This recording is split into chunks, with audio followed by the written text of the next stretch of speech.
Hi friends! Today we're going to make a great card. It's a neat little technique. I think you'll enjoy it.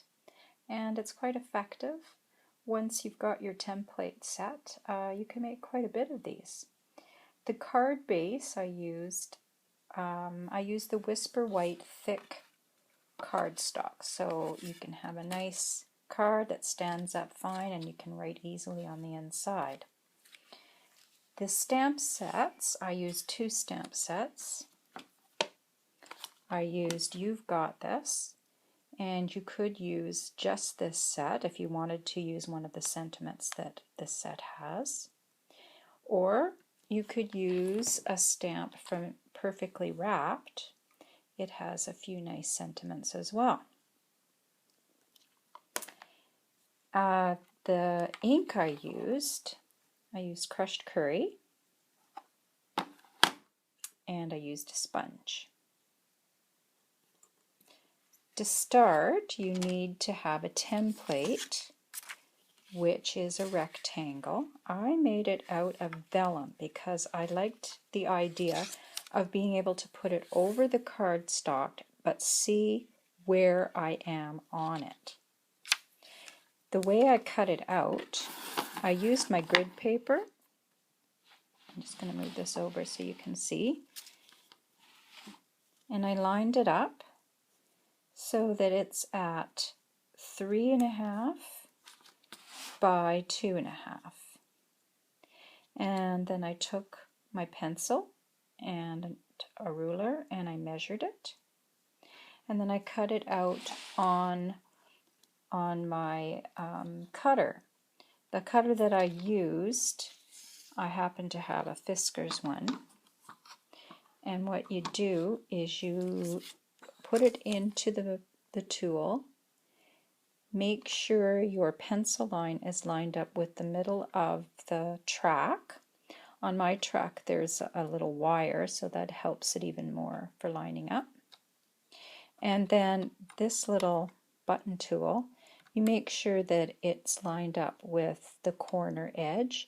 This little bar in the front here, if you line that up with the bottom line, then when you go up, it will start right at that corner and then stop it again right at the top line. And then you just turn it around and do each side.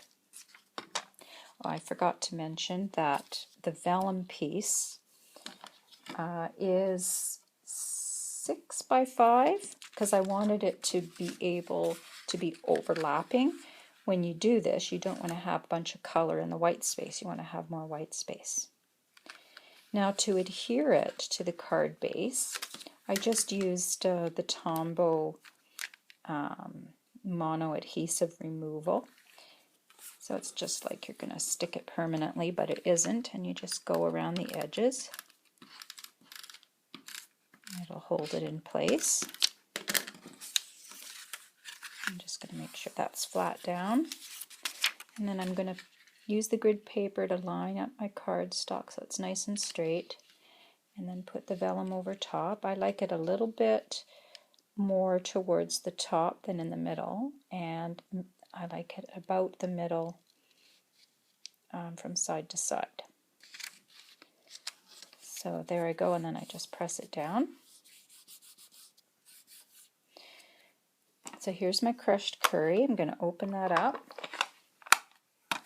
I'm going to ink up the sponge, and I'm going to start gently from the inside and just do little circles, pressing a little harder as I go. I discovered that if I make it a little darker on the edge, it gives it an interesting frame. Now you can go over this again after you stamp your flower.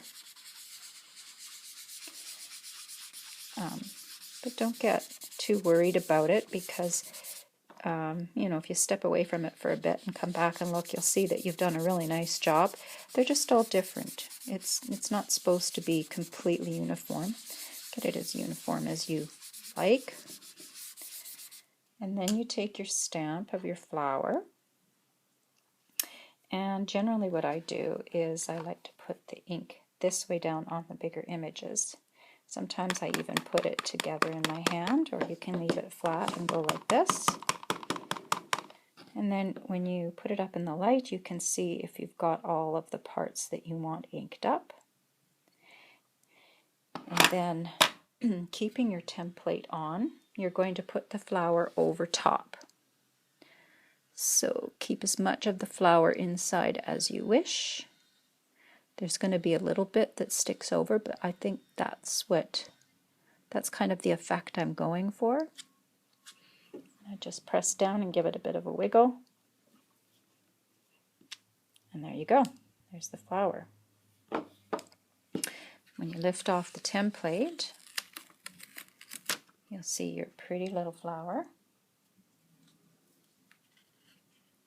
And then for the sentiment, if there's any little sticky bits after you move your template, just use your adhesive remover and it just takes off those little bits. And then I used from the Perfectly Wrapped set a big thanks. And I put them together on my block. And I checked it out first to make sure it was looking the way I wanted it to look. Inked it up with the crushed curry. And line up my card so it's nice and straight. And I put it down towards the right corner, closer to the bottom. And there. Press in a bit of a wiggle. A big thanks. Well, that's it. If you're interested in making this card and would like these supplies, I will send you all that information that you need, including the July host code, and you can go to the store, the Stampin' Up! Store, and use the host code. Make sure that you are you have chosen. Well, and that's it for this card. Feel free to go to the Stampin' Up! Store and choose me as your demonstrator. Use the host code I've given you and get the items that you need. I will make sure you get a list, and the items will be delivered directly to you when you put in your shipping address. And it'll be like we've had a little class together in July, even though we can't. So thank you for watching, and I hope you have a great day. Hope you stamp with Bev every day. Well, and that's it for this card. Feel free to go to the Stampin' Up! Store and choose me as your demonstrator.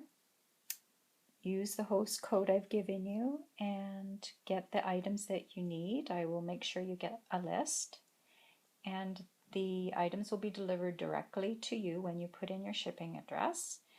And it'll be like we've had a little class together in July, even though we can't. So thank you for watching, and I hope you have a great day. Hope you stamp with Bev every day.